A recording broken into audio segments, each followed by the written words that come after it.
ডাকছে পাহাড়, ডাকছে সবুজ, চেনা গণ্ডির বাইরে মনটা বড় অবুঝ। অচেনা ডেস্টিনেশন, কয়েক লাইনে ইনফরমেশন, জোনা চারে কাছি, তাই নো টেনশন।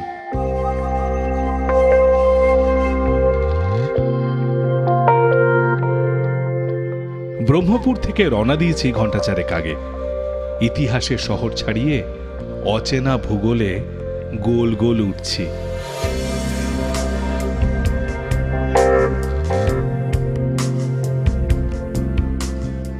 রং বদলাচ্ছে মাটি, পাশের টিলাগুলো ক্রমেই হচ্ছে বড় বড় বড় গাছের ফাঁকে আগাছার ভিড় বাড়ছে। রাস্তায় হাতে গোনা কয়েকটা গ্রাম, আর পায়ে হাঁটা পথচারী বাদে কোনো বাহনেরই তো দেখা নেই।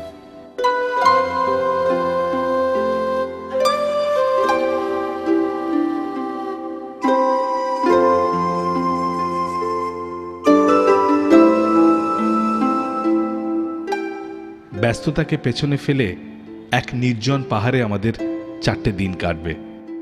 আমরা আসছি ইংরেজদের নেটিভ ল্যান্ড অফ ট্রাইবেলসে, ওড়িশার কন্ধমাল ডিস্ট্রিক্ট। সি লেভেল থেকে 3000 ফিট ওপরে, মানে অ্যাপ্রক্সিমেটলি 915 মিটার। ব্রহ্মপুর থেকে দূরত্ব 135 কিলোমিটার, আর ভুবনেশ্বর থেকে প্রায় 250 কিলোমিটার। পাহাড় এবং মালভূমির এক অদ্ভুত কম্বিনেশন এই জায়গা। এখানে যেমন পাইন আছে, তেমন আছে শালমহুয়াও।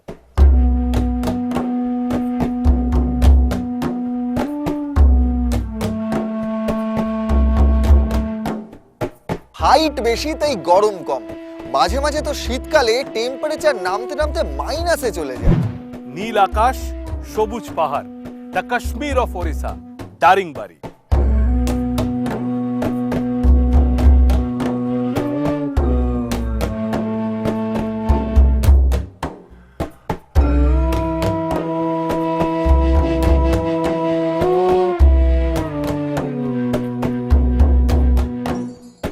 কোনো এক দারিং সাহেব এই জঙ্গলে এসেছিলেন। তিনি প্রথম বাড়ি বানান। ভাগ্যিস এসেছিলেন। পাহাড় ঘিরে জঙ্গল, জঙ্গলের ফাঁকে ফাঁকে দু একটা আদিবাসী গ্রাম।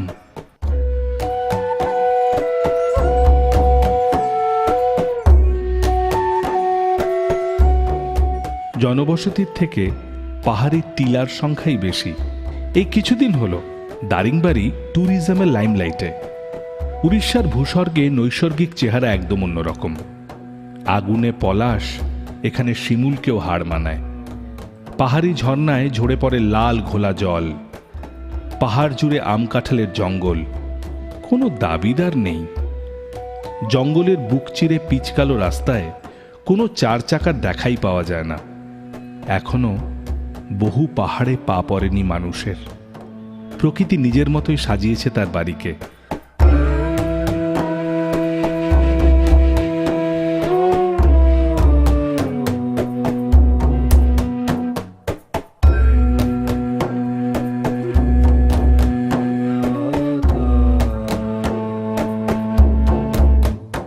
গাড়ি থেকে নেমে নিচের ওই রাস্তাটাকে দেখছিলাম। ওই পথ ধরেই তো এসেছি।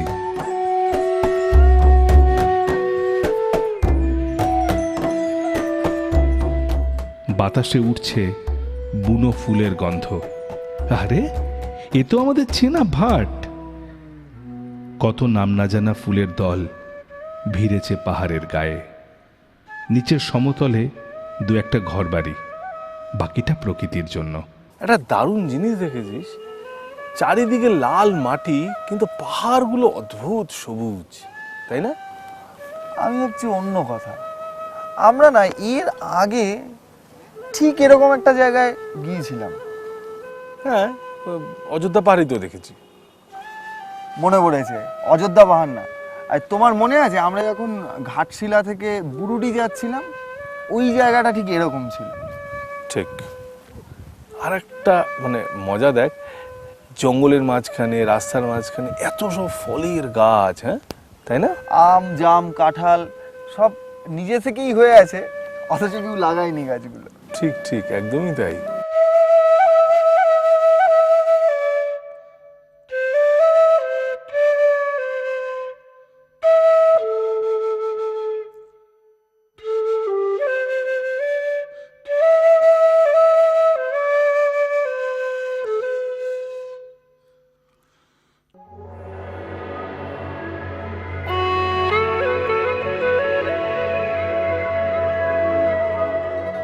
বেরহামপুর থেকে দারিংবাড়ি 120 কিলোমিটার।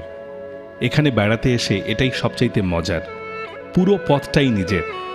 এই পথে আর কেউ কোথাও নেই। আজকে তেমন কোনো প্ল্যান ছিল না। হোটেল থেকেই বলল পাশে একটা মজার বাগান আছে, অটোতে মিনিট 15 হবে। গেটের ওপরে লেখাটা না পড়তে পারলাম না। ভেতরে ঢুকলাম, বিশাল বড় একটা বাগান, গাছের ছায়ায় আরো অনেক গাছ। গাইড করার মতো কেউ নেই এখানে। এই ফলটা কোথায় যেন দেখেছি।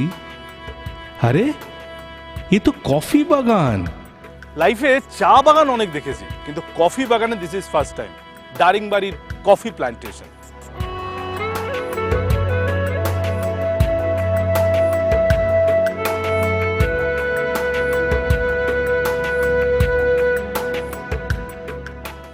শীতের শেষে কফির ফলন হয় না, তবে দু একটা আমাদের জন্য রয়েছে। গাছে সবে ফুল ধরেছে। সাদার্ন কফির উড়িয়া টেস্ট একটু চেখে দেখার ইচ্ছে ছিল। কফি বাগানে দু রকম কফি পেয়েছি। এটা হচ্ছে কফির ফল, মানে এটা পাকা কফি, আর এটা হচ্ছে শুকনো কফি, তবে বীজটা আছে ভেতরে।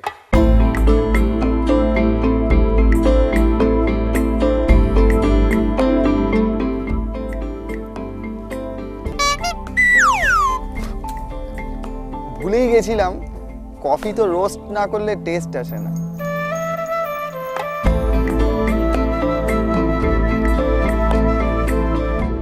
সান্ধ্য আড্ডায় কফি শপ দারিংবাড়িতে নেই, তাই হয়তো একটা বিশাল কফি বাগানই সাজানো রয়েছে আমাদের জন্য।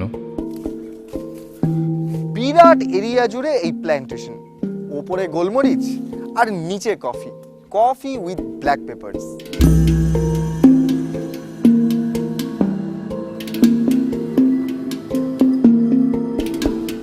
বড় বড় গাছগুলোকে আষ্টে পৃষ্ঠে জড়িয়ে রেখেছে গোলমরিচ।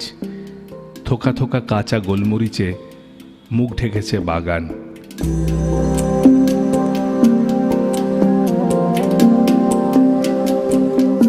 গ্রিন পেপার আগে কখনো দেখিনি, শুকিয়ে গেলে ব্ল্যাক পেপার, মানে আমাদের গোলমরিচ।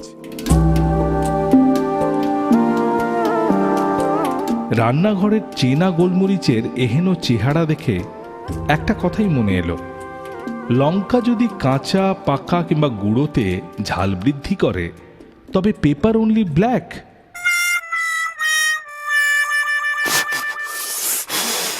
কাঁচা লঙ্কায় জাস্ট ঝাল লাগে, আর কাঁচা গোলমরিচে সেটা জ্বলুনি। না, এবার থেকে সবকিছু চেখে দেখার অভ্যেসটা ছাড়তেই হবে দেখছি।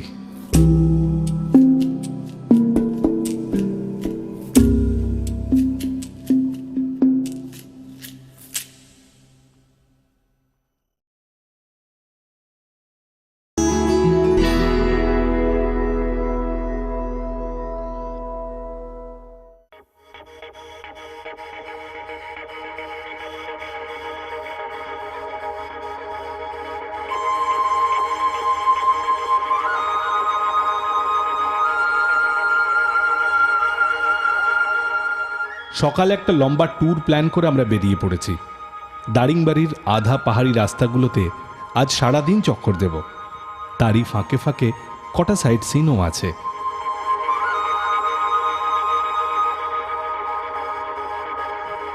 একটা ছোট্ট চার্চ, চারদিকে আর কোনো ঘরবাড়ি নেই।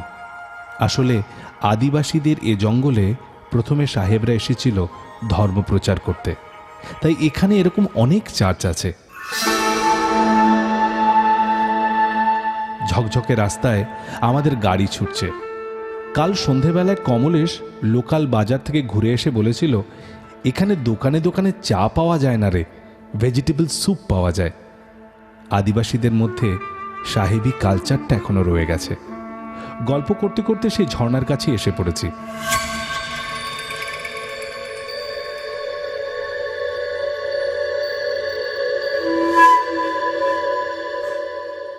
গাড়ির পথ শেষ, এবার 11 নম্বর জানে নামতে হবে। ন্যাচারাল বিউটি যদি কোথাও দেখতে হয় তবে অবশ্যই দারিংবাড়ি আসতে হবে। আর দারিংবাড়িতে বসে থাকলে তো চলবে না, যেতে হবে ডাশিংবাড়ি ওয়াটারফলস। অনেকটা রাস্তা ঘন জঙ্গলের মধ্য দিয়ে আসার পর এবার ওপর থেকে নিচে নামার পালা।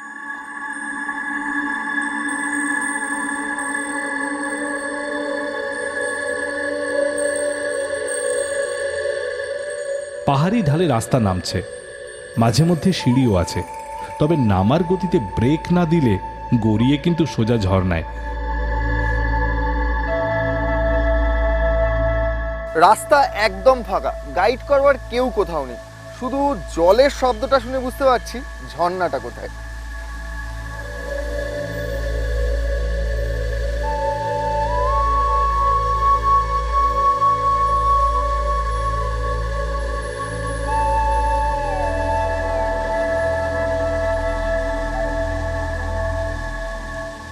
দুপাশে ভিন্ন গাছের অভিন্ন জঙ্গল, কারোর সাথে কারো মিল নেই।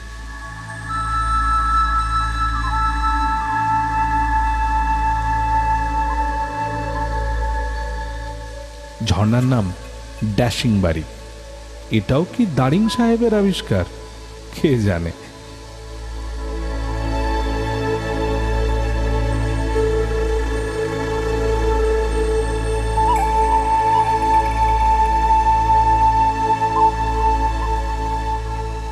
তখন শীতের শেষের ঝর্ণা শ্যাওলা মাখা দেওয়াল বেয়ে নামছে, চারপাশে নিঝুম বনে ছড়িয়েছে জলের শব্দ।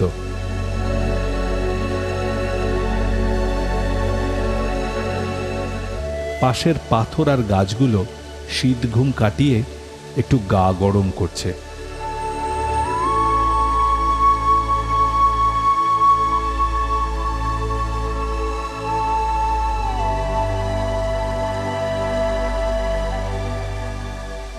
এত দূরে ঝর্ণা দেখতে এসে শেষে কিনা ঘোলা জল। যে দারিংবাড়িতে পদে পদে সিন চেঞ্জ হয়, সেখানে এই সাইড সিনে আসতেই হবে।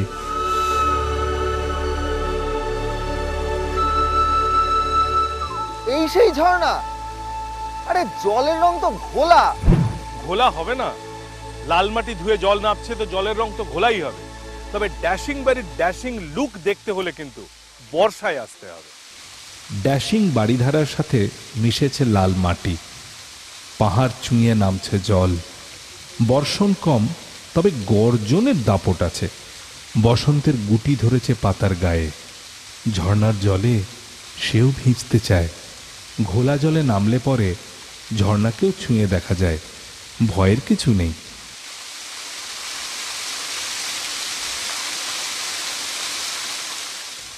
শীত শেষের জলটুকু জমছে পাথরের ফাঁকে, তারপর ছোট বড় পাথরে ফিল্টার হয়ে ভ্যানিশ।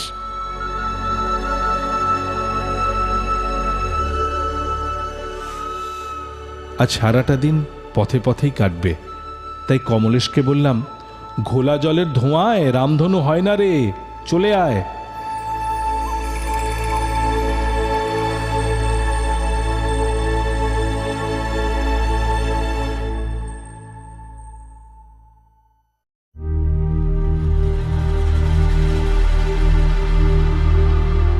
ফিরতি পথে শান্ত মনে প্রকৃতি দর্শন করতে করতে এগোচ্ছিলাম।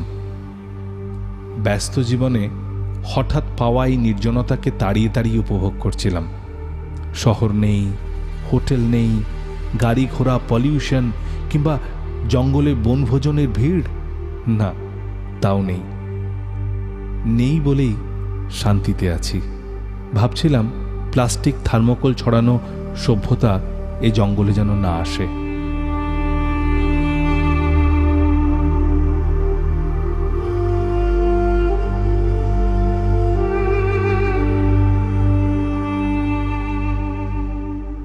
গাড়ি থামলো পাইন বনে। বলা ভালো সাইড উইন্ডো থেকে খুঁজে পাওয়া একটা সাইট সিন।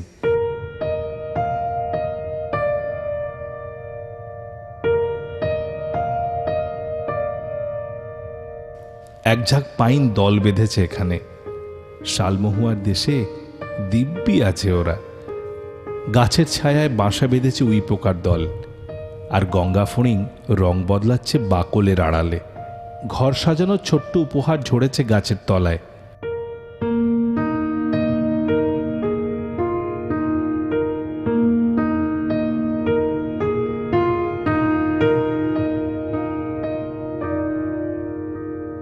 পাহাড়ি প্রকৃতি মাঝে পাইনের বন। আমাদের সাইট সিন লিস্টে এই জায়গাটা ছিল না। যাচ্ছিলাম পিচ কালো রাস্তা দিয়ে, দুপাশে সার সার পাইন বন দেখে নেমে পড়লাম। আর এই হাইটের নিচে দাঁড়ালে নিজেকে জাস্ট লিলিপুট মনে হয়।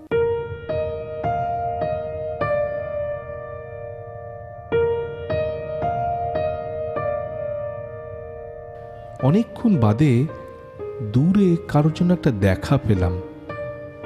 শান্ত দুপুরে সবাই চুপচাপ সার সার পাইনের তলায় বসেই একটা ভাত ঘুম নিশ্চিন্তে হতে পারে। পিচ রাস্তায় দু চাকার ইতিউতি যাতায়াত, বসন্তের ঝরা পাতা ওড়ানোর এখানে কেউ নেই। কি অদ্ভুত একটা জায়গা।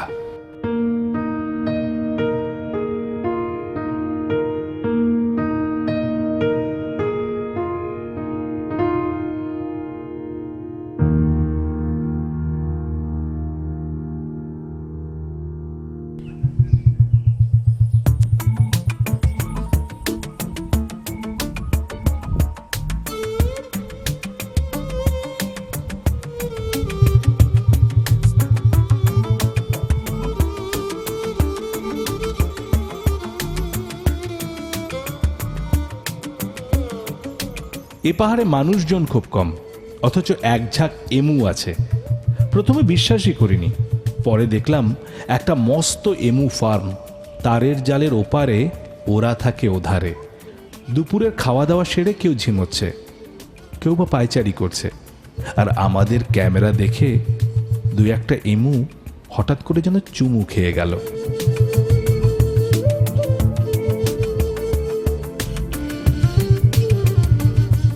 পৃথিবীর দ্বিতীয় বৃহত্তম পাখি, ডানায় নয় পায়ের জোরেই, গতিটা মারাত্মক। চেহারাটা বেশ মজার, দেখে তো মনে হয় হেব্বি ঝগড়ুটে। গলায় ঢাকের বোল, ওই একটাই ডাক। দারিংবাড়ির এমু ফার্ম, এখানে রীতিমতো এমু পাখি চাষ করা হয়। আর এই যে খাঁচা, এখানে এখন 20টা এমু পাখি আছে, প্রত্যেকের বয়স 9 বছর করে। শহুরে মালিকের সাধের এমুরা দারিংবাড়ির এই পরিবেশে দিব্যি মানিয়ে নিয়েছে। তবে গরমকালটা এদের বেশ কষ্টের। খাঁচার পাশের বাক্সতে সবুজ কিছু একটা যেন উঁকি মারছিল। প্রথমে ভাবলাম এটা পাথর, পরে মনে হলো প্লাস্টিকের কিছু। ডাইনোসরাস কিংবা টেরানোসরাস নয়, এটা হচ্ছে আমাদের চেনা এমু পাখির ডিম। চিরকাল জেনে এসেছি যে ডিমের রং হয় সাদা, আর এটার রং ঘন সবুজ। আর ওজন 500 গ্রাম তো হবেই। সাইজ আর কালার দেখে এটা আসল বিশ্বাসই হবে না। একটা ডিমের দাম 300 টাকা। জাম্বো অমলেট একটা হতেই পারে না, অমলেট খেয়ে কাজ নেই, বরং আর একটা এমু জন্ম নিক এই মস্ত ডিম ফুরে।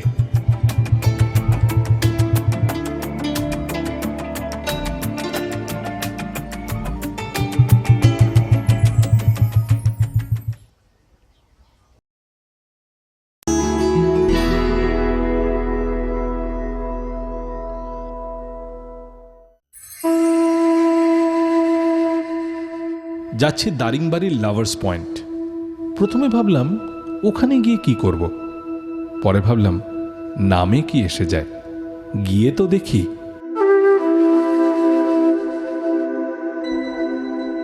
এই প্রথম পিচ রাস্তা ছেড়ে লাল মাটিতে গাড়ি চলেছে। ছোট্ট 2 টিলার ফাঁকে, পাহাড়ি ঝোড়ার মস্ত বাঁকে একটা পাথুরে হার্ডল, লাভার্স পয়েন্ট।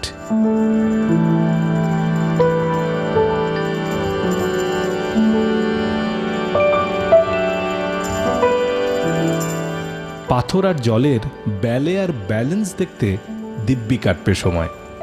একটু খুঁটিয়ে দেখলে ছোটবেলার ভূগোল বইটা বেশ মনে পড়বে। সব কিছুরই মডেল রয়েছে এখানে, ক্যানিয়ন, ফলস, ভ্যালি, আইল্যান্ড। নয়তো একটু দূরে গিয়ে গাছের ছায়ায় বসতে হবে, তাহলে পুরোটাই একটা ফ্রেমে।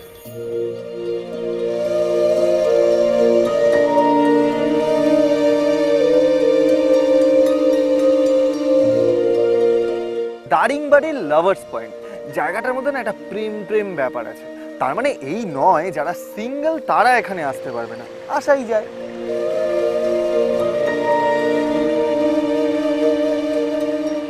কোথাও ছোট্ট পাথরে হোঁচট খেয়েছে জল, কোথাও জল ঠেকেছে পাথর।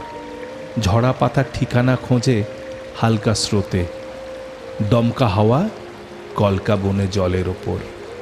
শান্ত নদী পাথরে আটকে গর্জন করে, বাধা টপকে আবার শান্ত। নদীর নামটা অজানা, কোথা থেকে কোথায় গেল তাও অজানা, জানার ইচ্ছেও নেই। লাভার্স পয়েন্ট নামটা আমাদেরই মতন কেউ দিয়ে গেছে নিশ্চয়ই।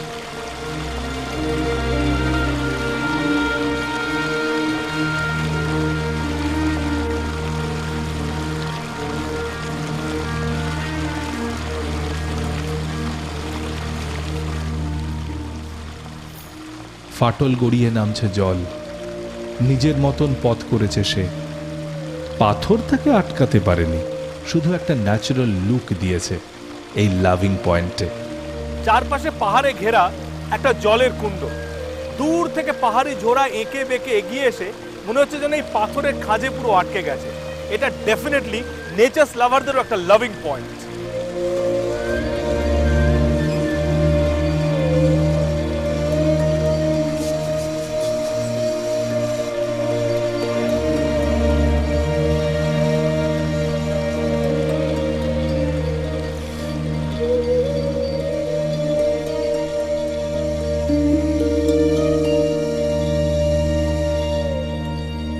ফিরতি পথে চোখ আটকালো ফাগুনের আগুনে ফুলে, চারিদিকে ছড়িয়েছে রং।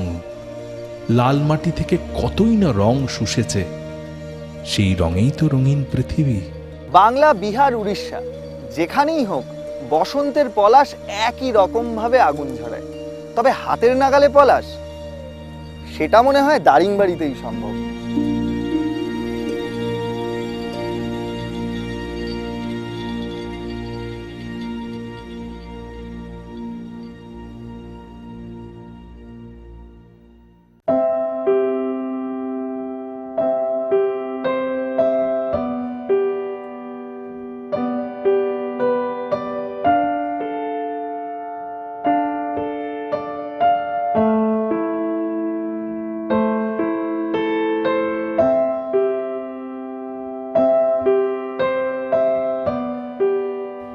নেচারের মাঝে এসে নেচার পার্ক দেখার আলাদা ইচ্ছে ছিল না, তবে শুনেছি এখানে একটা বাটারফ্লাই পার্ক আছে। আর 5টা পার্কের মতোই সাজানো উদ্যান, সাজানো ফুলের বাগান আর হার্বাল গার্ডেন। দারিংবাড়ির one of the major attraction হচ্ছে এই নেচার পার্ক। ইনফ্যাক্ট দারিংবাড়ি পাহাড়ে রয়েছে প্রচুর ভেষজ গাছ। সেই সমস্ত ভেষজ গাছের স্যাম্পলগুলো এই পার্কের এক জায়গায় এনে তৈরি হয়েছে মেডিসিনাল প্ল্যান্ট গার্ডেন।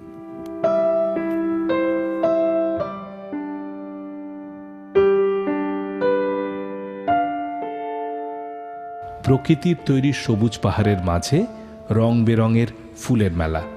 বাঁধানো রাস্তার দুধারে শীতের ফুলেরা এখনো বেশ টকটকে, ধপধপে, উজ্জ্বল।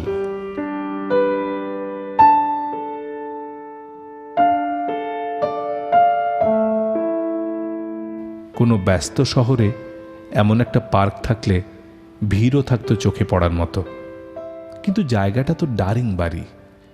ফাঁকা পার্কের নিরাপদ ফুলেরাই বেশ আলো করে আছে, শুধু দেখা নেই প্রজাপতির।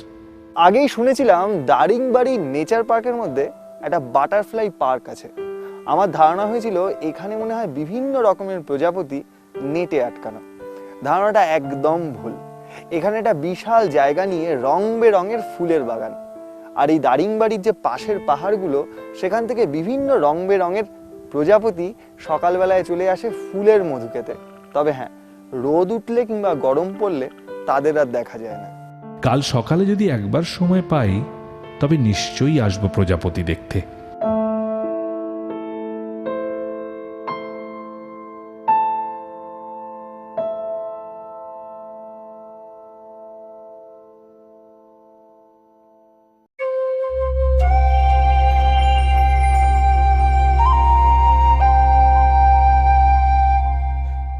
শেষ বিকেলে নিজেরাই একটা ভিউ পয়েন্ট খুঁজে বার করেছি।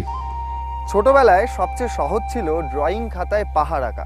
প্রথম 4টে চূড়া, মাঝে যে তিনটে জায়গা সেটা ফিল করার জন্য আরো তিনটে চূড়া, আর তার পিছনে সূর্য। এই জায়গাটা ঠিক সেরকম, এটা দারিংবাড়ির পিটাই ঘাটি। একটা মস্ত পাথরকে ভিউ পয়েন্ট বানিয়ে দূরের পাহাড় দেখছি। ওপারে বাসায় ফিরছে বকের দল।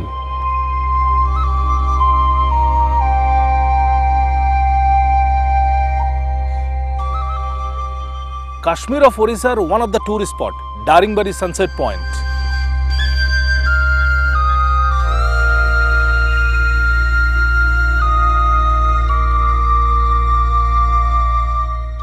দূরে ওই তো পরতে পরতে পাহাড়ের সারি, বসন্তের রং তখন আকাশে মিশেছে।